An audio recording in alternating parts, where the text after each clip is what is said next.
El Banco de España acaba de publicar la encuesta financiera de las familias correspondiente al año 2017 y la principal conclusión de este informe, o al menos la que a mi juicio resulta más relevante, es que los hogares jóvenes, aquellos cuyo cabeza de familia tiene menos de 35 años, se han empobrecido muy notablemente a lo largo de la crisis económica y no hay ningún viso de recuperación en su patrimonio neto. Más en particular, la riqueza mediana, que no la media, sino la mediana, de un hogar joven en el año 2008 era de 74.400 euros. Es decir, en el año 2008 el hogar mediano tenía unos activos con un valor superior a sus deudas de 74.400 euros. En cambio, en 2017, la riqueza neta mediana de los hogares jóvenes apenas asciende a 5.300 euros. Teniendo en cuenta la inflación del periodo, estamos hablando de un hundimiento de la riqueza de las familias jóvenes del 94%. ¿A qué se ha debido este tan considerable, tan dramático, tan preocupante hundimiento de la riqueza neta de las familias jóvenes españolas? Bueno, de acuerdo con la prensa, este hundimiento deriva de la precarización a la que han sido sometidos los jóvenes durante la crisis económica. La crisis se ha superado de manera desigual dentro de la economía española y los que han salido peor parados han sido los jóvenes. Y de hecho, la encuesta financiera de las familias ahonda un poco en esta línea. Los ingresos de los hogares jóvenes en el año 2008 ascendían a 26.600 euros anuales. Sin embargo, los ingresos de los hogares jóvenes en el año 2017 apenas alcanzaban los 22.800 euros anuales. Por tanto, y teniendo en cuenta la inflación, estamos hablando de una caída de los ingresos medianos, en términos reales, del 25%. De ahí que, como digo, parte de la prensa atribuya el hundimiento de la riqueza neta, del patrimonio neto de las familias jóvenes, a esta caída considerable de los ingresos anuales de las familias jóvenes. La crisis y la desigual recuperación se ha cebado con los más jóvenes y, por tanto, los más jóvenes son incapaces de acumular un patrimonio. No digo que no pueda haber parte de razón en esto, pero la razón fundamental que explica el empobrecimiento de las familias jóvenes españolas no son las dinámicas que se hayan generado a lo largo de la crisis económica. Una caída de los ingresos anuales del 25%, que dicho sea de paso, tampoco es una caída que se deba exclusivamente a la bajada de los salarios, sino también al aumento del desempleo que todavía no se ha subsanado desde el inicio de la crisis, pero decía, una caída de los ingresos familiares del 25% no explica, desde luego, un hundimiento de la riqueza familiar del 94%. Hay otros factores que están en juego y el factor principal no son ni siquiera, como digo, la evolución de los ingresos, sino sobre todo la evolución que ha experimentado durante esta última década el mayor de los activos que tiene cualquier familia en España, también las familias más jóvenes, la vivienda principal. A lo largo de la última década, la vivienda habitual de las familias españolas se ha visto sometida a dos tendencias que han afectado de manera muy directa, que han impactado de manera muy directa en el patrimonio neto de esas familias españolas. La primera es que, como es sabido, en los últimos 10 años la vivienda se ha depreciado en España, desde el pico de la burbuja hasta la actualidad. De acuerdo con la encuesta financiera de las familias, el abaratamiento, la caída, el hundimiento del precio de la vivienda en términos reales, teniendo en cuenta la inflación, ha sido del 60%.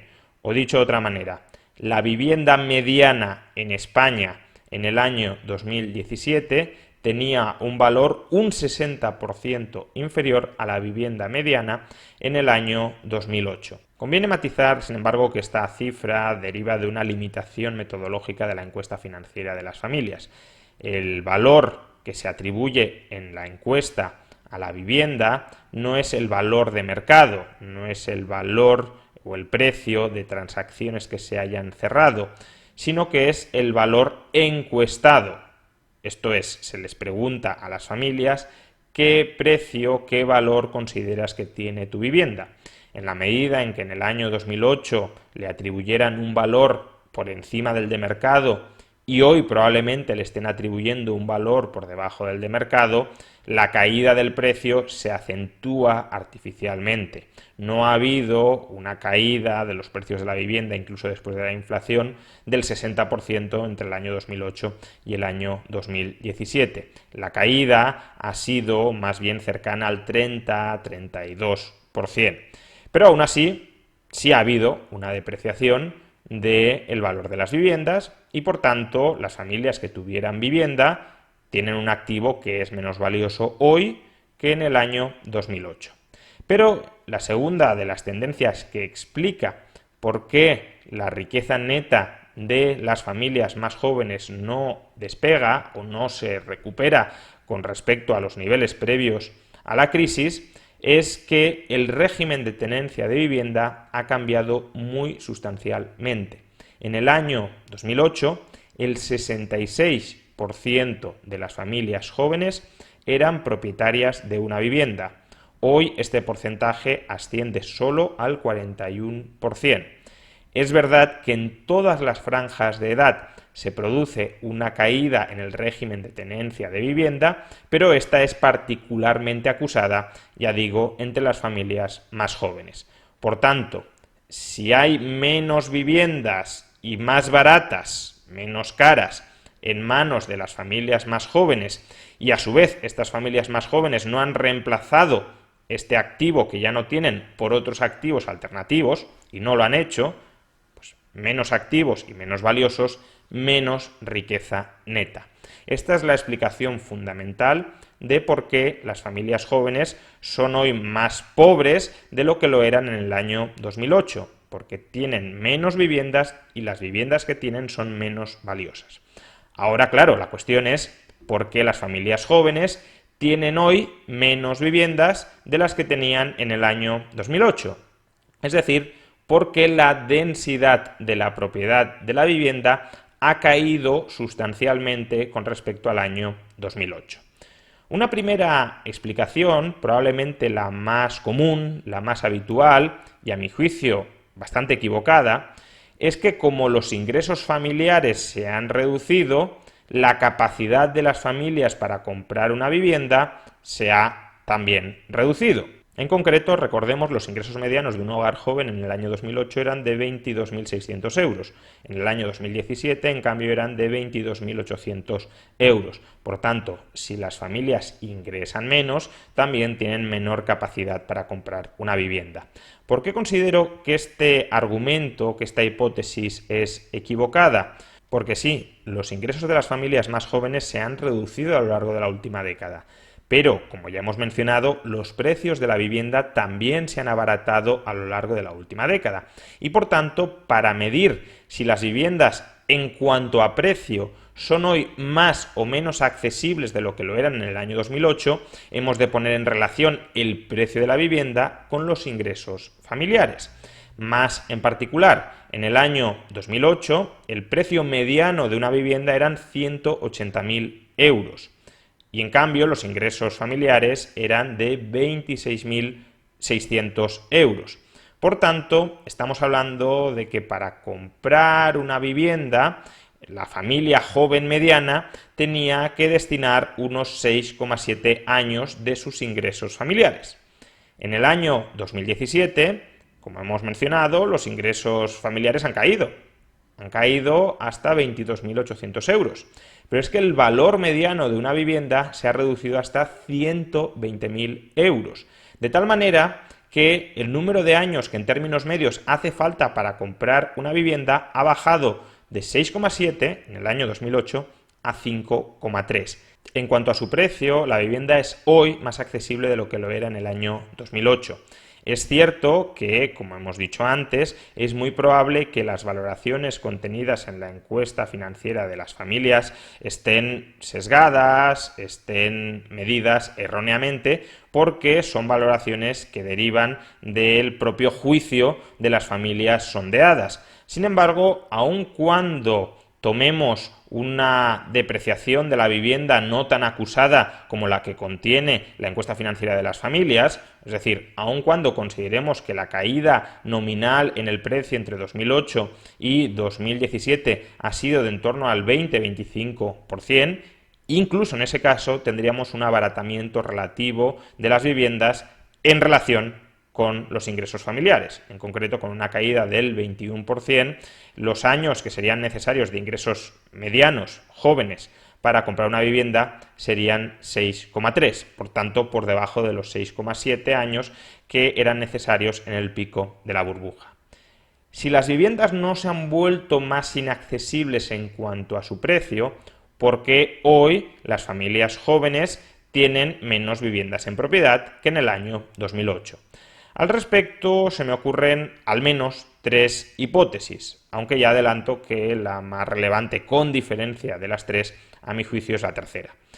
La primera hipótesis es que se haya producido durante la última década un cambio en las preferencias de la ciudadanía. Después de haber vivido en sus propias carnes el shock que supuso inflar la burbuja inmobiliaria con su posterior colapso, cabe la posibilidad de que los españoles ya no quieran ser tan propietarios de vivienda como en el año 2008 y hoy prefieran otros regímenes de tenencia como el alquiler. La segunda posibilidad es que en una sociedad cada vez más líquida, más volátil, más cambiante, más fluctuante, atarse a una vivienda en propiedad reste flexibilidad a los más jóvenes, tanto en términos personales como profesionales, y justamente por ello también opten por otros regímenes de tenencia de vivienda que son más flexibles, como pueda ser el caso del alquiler. Estos dos factores pueden haber tenido su relevancia, pero a mi juicio, como decía, y con mucha diferencia, el más importante de estos factores es el tercero, a saber, que las condiciones de acceso a la financiación son hoy mucho más rigurosas, son hoy mucho más racionales de lo que lo eran en el año 2008. Hasta el año 2008 la economía española vivía en un régimen de crédito baratísimo, de crédito muy laxo, merced al cual cualquier individuo con independencia de su solvencia podía obtener una financiación hipotecaria cercano al 100% de la tasación del inmueble, cuando no superior a ese 100%. En la actualidad, las entidades financieras han aprendido la lección de la burbuja y, en general, limitan sus préstamos hipotecarios al 80% de la tasación del inmueble. Esto significa que si una familia quiere comprar una vivienda, tiene que aportar primero el 20% del precio del inmueble y segundo, los gastos y los impuestos vinculados a la transacción ascienden al 10% del valor del inmueble, que también ha de ser aportado por la propia familia. Es decir, un hogar que quiera comprarse una vivienda necesita hoy, y no necesitaba en 2008, alrededor del 30% del valor de la vivienda en forma de ahorro personal. Si, de acuerdo con la encuesta financiera de las familias, el valor de una vivienda mediana en España es de 120.000 euros, eso significa que la familia mediana que quiera comprarse una vivienda tendría que tener un ahorro de 35.000 euros para poder hacer frente a la entrada de la hipoteca y a los gastos de formalización de la compraventa. ¿Tiene la familia mediana un ahorro de 35.000 euros para poder hacer frente a esta entrada y a los gastos e impuestos vinculados a la transacción? No. Si vamos a la propia encuesta financiera de las familias, comprobaremos que la riqueza neta de la familia mediana sin vivienda, es decir, de aquellos que potencialmente podrían estar interesados en comprar una vivienda principal, apenas asciende a 2.600 euros. Es decir, para comprar una vivienda, la familia mediana necesita 35.000 euros y la familia mediana sin propiedad de vivienda, aquellos que podrían querer comprarla, solo tienen 2.600 euros en activos superiores a sus deudas. Por tanto, es evidente que existe una fuerte barrera de entrada en el ahorro inicial que tienen las familias españolas y que necesitan para poder comprar una vivienda. ¿Acaso se piense que este último dato sí se ha visto muy fuertemente influido por la precarización de las familias jóvenes a lo largo de la crisis económica? Si los salarios han bajado, si la temporalidad ha aumentado, que en realidad no lo ha hecho, la temporalidad hoy es más baja que en el año 2008, pero bueno, siguiendo la narrativa oficial, si la temporalidad ha aumentado o se ha mantenido alta, es lógico que las familias sean incapaces de amasar un ahorro considerable que a su vez les permita acceder a un préstamo hipotecario. Pero lo cierto es que la riqueza neta mediana de las familias que no tenían vivienda en el año 2008 era incluso inferior a la actual. Por tanto, en España, las familias que querían comprar una vivienda, en general, en términos medianos, por supuesto en la parte alta de la distribución de la renta esto cambia, pero la familia mediana que quería comprar una vivienda y que no la tenía, nunca ha tenido ahorros suficientes para hacer frente a la entrada de la hipoteca y para hacer frente a los gastos e impuestos vinculados a la compraventa. Lo que ha cambiado desde el año 2008 a la actualidad no es que las familias sin vivienda se hayan empobrecido con respecto al periodo anterior a la crisis, es que antes de la crisis estas familias que no tenían ahorro propio sí accedían a una financiación suficiente como para comprar una vivienda y hoy no acceden a esa financiación porque los estándares de riesgo bancarios se han racionalizado y por tanto no conceden préstamos hipotecarios a familias que no pueden aportar ni siquiera la entrada para una vivienda. Y a este respecto, si queremos revertir esta situación, caben desde luego dos alternativas. La primera es recuperar las condiciones de extrema laxitud financiera que caracterizaban a la economía española hasta el año 2008. Personalmente creo que esta medida sería un completo despropósito, dado que empezar a extender créditos sin ton ni son, sin tener en cuenta los mínimos estándares de racionalidad financiera, a lo único a lo que conduciría es a una nueva burbuja y a una nueva descapitalización del sistema financiero que a su vez debería volver a ser rescatado por el conjunto de los contribuyentes.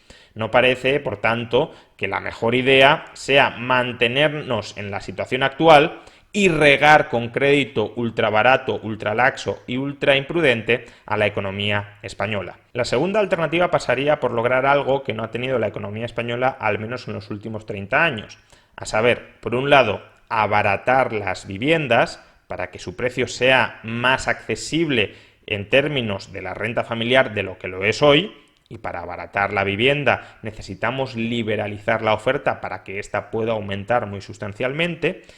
Y segundo, cambiar la estructura de ingresos de las familias españolas, es decir, lograr un mercado laboral que proporcione contratos más estables, sueldos que se incrementen cuando se incremente la productividad, mayor cultura financiera para ayudar a las familias a que gestionen mejor sus ingresos y puedan amasar un ahorro, etc.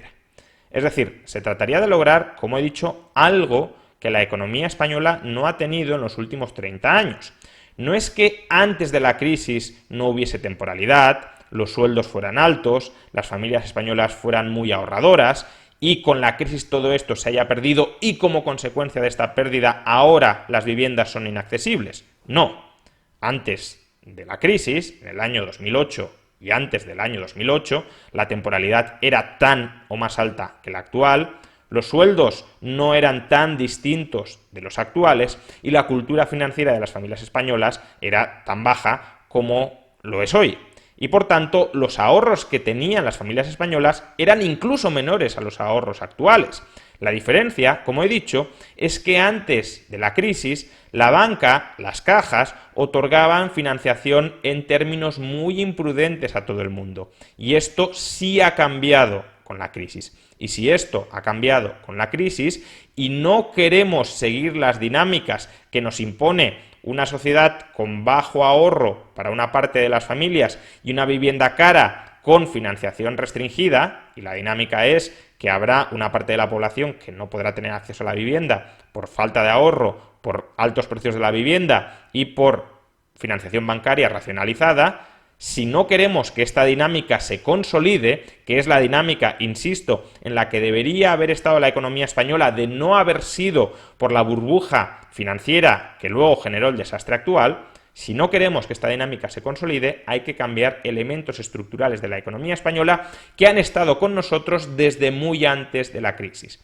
Hay que reformar y liberalizar el mercado laboral y hay que hacer pedagogía en todos los ámbitos posibles sobre hábitos saludables de ahorro entre las familias españolas.